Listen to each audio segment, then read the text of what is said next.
day with this What Sold video with Poshmark. We usually start with eBay, but like I mentioned in the title or thumbnail or whatever it is that I finally settled on doing, I just wanted to remind people that Poshmark is not just for clothing. So you could be like, well, Poshmark, I don't sell a lot of clothing, so it's not worth it. But if you've watched my What Solds, you've seen that I've sold some hard goods there. And so there's a few things that I sold this week that are not clothing. And so I thought I would focus on that. I also just wanted to shout out again, Prime Lister, the sales that I've gotten on Poshmark the week that we're talking about here, which was just about a month ago, like towards the end of April. And Prime Lister, if you're not familiar with it, it takes care of a lot of the stuff on Poshmark that's necessary to do, but it does it for me automatically. So once I have it all set up, it does my sharing and it does my sending offers to likers and things like that. And I can just go about my day, and these things are happening in the background. I did do a video on Prime Lister a while back, a month or so ago, in case you're interested in it and you wanted to check it out. I go in the video, I just kind of go through the, how to use it, what it looks like, how simple it is, how it's a set it and forget it kind of thing, and that it's cloud-based, so it can just be running all the time on your phone. So anyway, so the first thing that sold here on Poshmark, I'll have a link to Prime Lister down below, and I'll also put a link to that video for easy access for you, okay? Okay, so anyway, moving on to the sales with Poshmark. So I sold this vintage Roper rodeo shirt. It had this interesting, here's the tag. It's Roper, it's called Rodeo Blue. And it has these like interesting shoulder kind of placket bib, they called it, on it. We had picked up a couple shirts like this at a yard sale last year, including this one. And I think the other ones ended up, they were like $1 a piece, but the other ones ended up with damage or something like that. So we did have this one listed. It took a little while to sell, but it did sell on Posh for $34. Then some of the non-clothing items I sold on Poshmark are flatware. So the next three listings, so some Waterford dinner forks, Waterford salad forks, Waterford dinner knives. So these had just been hanging out on eBay. I had been not, I had sold some pieces of it, but they'd just been listed for a while. And one day I thought, you know what, I need to cross-list my Waterford over to Poshmark, because I was trying to remember to cross-list more flatware over to Poshmark as well.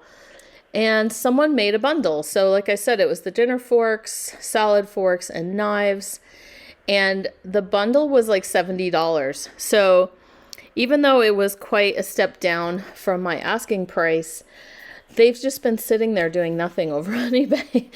So whatever it ended up being, 9 plus 4, 13 pieces for $70. You know me, I don't pay a lot for my flatware. So I was super happy with that. And so that's another reminder to you guys to cross-post some flatware. I think brands like that, I think the Pottery Barn, the Waterford, the Oneida, I don't know. I have to I remember selling some Nicole Miller on here. So I don't necessarily know that every kind of flatware would do great on Poshmark, but I'm thinking, why not try it, right? Easy to ship over there and everything like that. So anyway, so that I was happy about. And then you can sell some health and beauty on Poshmark as well. You can't do perfumes because their labels are priority and perfume has to ship ground. It would be nice if they added, like for electronics, they have a ground label that gets printed, but it would be nice if they did the same thing with perfumes. But for now, you can just do like soaps and lotions and things like that. So not a lot money for this. It's just a Mary Kay Mint Bliss energizing lotion. I took an offer, whatever, $10, and moved it on. Then again, not a lot of money on these sneakers. These were my son's. We picked them up at I don't know, like Ross or someplace like that for him for personal use. And he wore them a little bit, grew out of them way too quickly. And so we just decided to list them. And, you know, not something I'd pick up for resale, but sold them for $13. Then this was something I picked up at the thrift store. It's a Free People leather cooling eye mask, sleep mask kind of thing. Understated was the other brand that it was what do you call that? Collaborated together. Anyway, this was a color that this does sell in other colors. And I think when I was researching it, this particular color was sold out. I paid like $1 at the thrift store. It was brand new and it sold for $19. And then another example of a hard good, I've sold quite a few mugs and tumblers and things like that on Poshmark as well. This I picked up at the bins one day, so hardly paid anything for it, but it's a Clean Canteen is the brand, and it had the lid, and it was advertising REI and Subaru, so I had a feeling somebody would want that, and it sold for $25. And then we're back to another piece of clothing, the only time in my life I have found mother jeans. So funny. Here's my label. And they turn out to be like skinny jeans, and so they did not sell. Like, they took so long, and I kept dropping my price and dropping my price.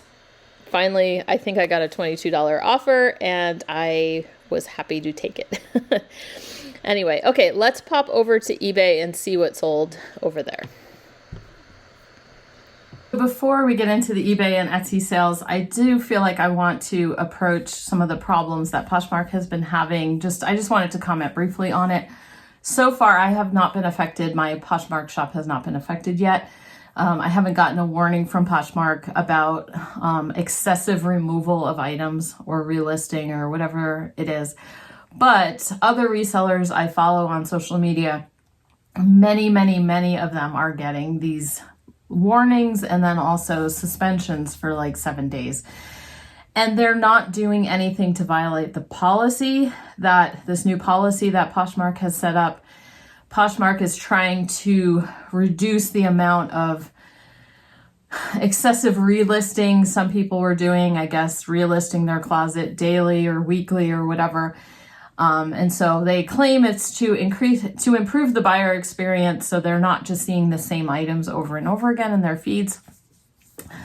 So they had clarified their policy slightly to say that it was okay to remove items that sold on other platforms.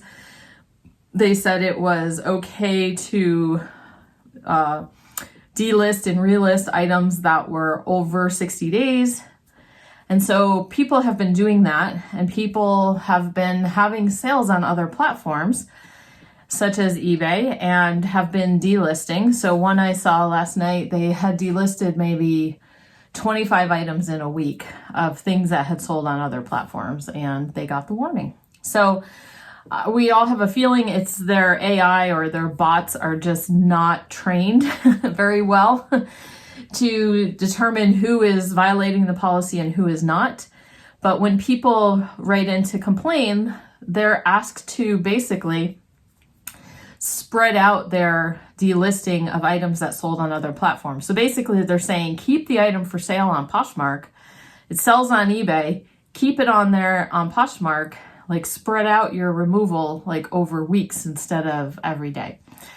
It's not practical, and it does not lead to a good buyer experience on Poshmark, because if you leave it on there and it gets purchased, then you have to cancel. So I think they have a little bit more organizing, tweaking. Hopefully they get things figured out. Otherwise, there's going to be a lot of people leaving Poshmark. So we're going to just hold on. Like I said, I have not gotten any kind of warning. I just have been acting as business as usual, where I just basically, if something sells on another platform, I delist it off of Poshmark. So I am just going to keep doing that and see what happens. So anyway, let's go back and look at what sold on eBay and Etsy. Start with some flatware. So first thing to sell was this Reed & Barton Reba Craft Royal Bamboo Serving Spoon. Just the one piece. Now I always say I'm going to be ready, but then I never am. I think this just sold for $10. So let me just double check that real quick. And okay, yes, $10. All of that just to be proven right. Okay, so that sold for $10. Next up was some more flatware. So I think I found this Oneida Easton flatware. I remember sharing it in one of my videos, maybe the day I was cheering myself up with thrifting or something like that. But that I decided to just put the 8 pieces that I found all together into one lot for $32.99, and that's what it sold for pretty quickly after I listed it. This was kind of a fun sale. It took a little while to sell. I found it at a thrift store. There was some other like kind of drugstore type perfumes or things like that I remember looking up at one point, and none of them really seemed worth it. This one I found like the next time I went to that thrift store, and I just kind of noticed it because it just looked older to me. The packaging was something I felt like I remembered, but this was a 4-piece gift with Giorgio. Let's see, it was with any $49 purchase from the Giorgio fragrance collection. So this is Giorgio Beverly Hills. And it did have a little bit of perfume, an eau de toilette, like on a roller ball in there. So I sold that for $50.99. The feedback indicated that was like a gift for Mother's Day or something like that. Next up, this is just kind of one of those random things I like to pick up. These were at a thrift store in a package. They're basically ringer tees, but they're vintage, made in the USA. And as you can see, they're kind of the baseball shirt, but they were a youth size. And I don't know, this is something people would buy and then have like the team printed on it or something like that. So, or different things printed on it. So these were a set of 6, I believe, and we sold them for $40. Next up is a piece of uranium glass. Just found this plate at the thrift store. Found out that the pattern was called Creckle or Cracky Canary. I think that had more to do with the color, but it was a crackle glass. And I just thought Cracky Canary was really funny. And that plate sold for $20.99. I just made a collage with the plate glowing as well, so hopefully it could catch some attention as people were scrolling down. We sold this Columbia men's utility style vest. We usually throw photography or fishing, travel, safari, that kind of thing. This one was pretty long. You know, it was a size large, but it was a longer vest than usual. And that sold for $35. Isn't this a fun vest? This is just a Chico's vest, but I picked it up because of all the different words I knew I could use. There was embroidery, there was beading, there was patchwork in it. And so I used all that. I used boho, I used festival, things like that. It got a lot of attention right away, and it ended up selling for the full $35.99. I got that at Goodwill. And then this hat, we had it for a little while. It was a wool hat, and it was by Sports Specialties, and it was for the Cincinnati Reds, but it took a little while to sell. It sold for $30. And then I think I shared this brand with you. We sold a belt in the past the weeks before this, I think, and Black Ladder. And anyway, it says, we don't just make workwear, we make your job easier, safer, and more comfortable. So I found these shorts and they were new with tags. So I was like, well, it's kind of a no-brainer to pick those up. And they ended up selling for $35.99. Good time of year. This was one of the only things when we went out to North Carolina recently. I didn't do a ton of thrifting. But this was one of the few things I picked up in a thrift store when I went out with my sister-in-law, and I just happened to see this little, it's a smartphone wristlet. Yeah, I guess it's just a wristlet for a smartphone. What does it say right on it? It says smartphone wristlet. And it has the pattern right on it. It was new with tags, which made that easy to identify. And it's Vera Bradley. I should have said that to begin with. But anyway, sold for $27.89. Another snapback hat sold. This one I think ended up selling once we did like a refresh, a delist, and a relist. And it's a K Products vintage hat, which can be pretty good. And then the patch on it had to do with the Pioneer Seed Company. And next up, this buckle. So neither Mr. Pish Posh and I remember where we got this, but he found it out in amongst our stuff that needed to be listed. And so he was like, I don't know, maybe I listed it too low, but we just knew it would go pretty quickly. Cat diesel power brass buckle. He listed it for $35 and it sold probably within 24 hours for the full price. This vintage necktie sold for $15.99. If I think a vintage necktie is interesting enough and it has flaws, I will list it as is. And just, all I said is it needs cleaning. So people who have more experience cleaning vintage neckties, like the collectors, will, go ahead and I just listed at a lower price than I normally would. And that one did go internationally. I do have some more flatware that sold. This pattern is called Omni by Oneida. And it sold, the two pieces sold for $15.99. Then I have this hat. I don't know that Mr. Pish Posh meant this to be the main picture, but it's possible just because he was showing how the it was new with tags, possibly. I don't know. It sold for $15 and it was an international sale as well. And then we just sold this little Echo garlic press or onion juicer. It was called Flavorite, Echo Flavorite. Just an aluminum little gadget. Gotta love these little things. $15.99 for that. The next one was a good sale, but I am so glad I am not the shipper packager in the family. This pattern is by Denby, Arabesque, and it was a large coffee pot, and then it had large coffee mugs that went with it, very mid-century, and it used to sell faster. It used to be much more sought after, so this did take a little while to sell, but it did sell for the full asking price of $125.99. I was just about looking at that listing, and I was like, I should split it up. I should sell the mug separately and then, the coffee pot separately. And I never got around to it, and then it sold. So then I didn't have to. Some hardware from the Mr. Pish Posh. We have the rustic copper finish cast metal casement window sash lock. Hardware sold for $29.99. And the last thing to sell, fortunately, was this Bumble Swoop Transformers toy.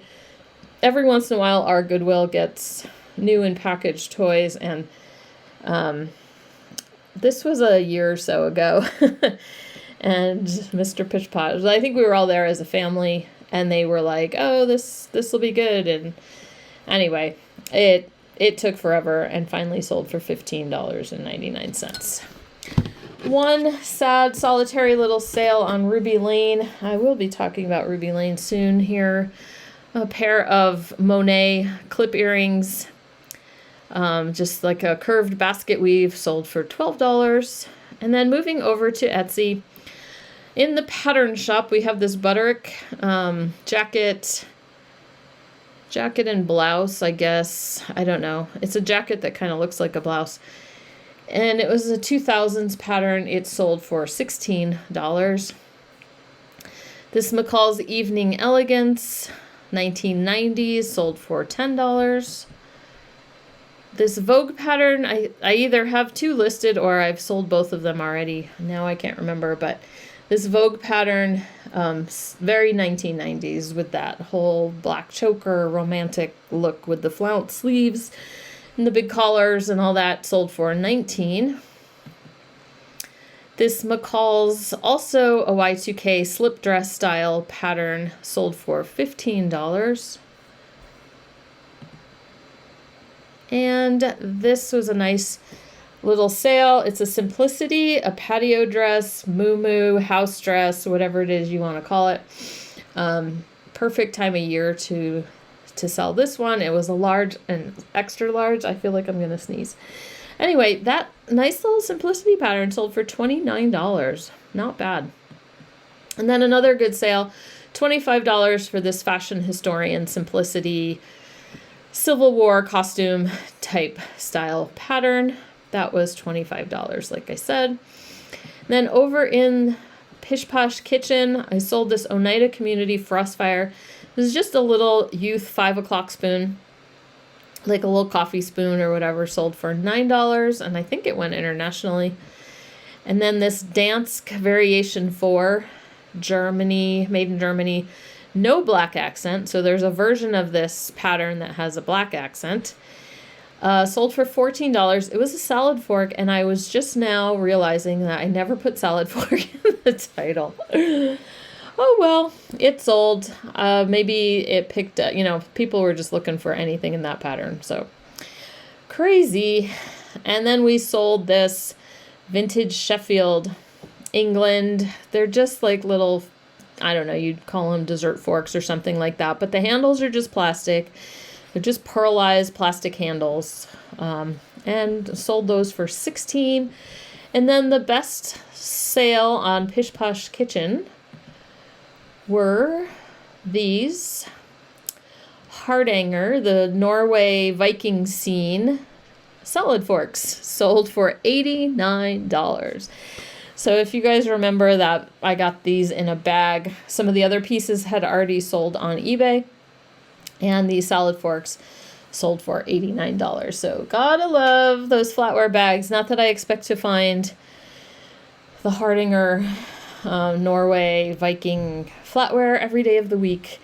As a matter of fact, and when I found these, I mentioned the fact that I hadn't seen flatware before. I'd only ever sold the utensils and the cheese slicers and salad servers and things like that, and it was the first time finding the flatware, so that was kind of fun. Anyway, okay, so that wraps up this. Hopefully it's not too long of a video. I kind of recorded it in pieces, and so I'm not sure exactly how long it ended up being, but we will talk to you guys soon, and hopefully sales are going well for you. I will have some more what sold videos coming up, because I'm like a month behind, and I guess it's not that big of a deal, but I feel like sometimes it gets harder to talk about the stuff from longer ago, because now it's been a month. How am I supposed to remember these things? Okay, I will talk to you guys as usual. Leave the comments down below of your best sales, your best finds, I read them all. So just let me know how things are going for you guys in the reselling world, and we'll talk to you later.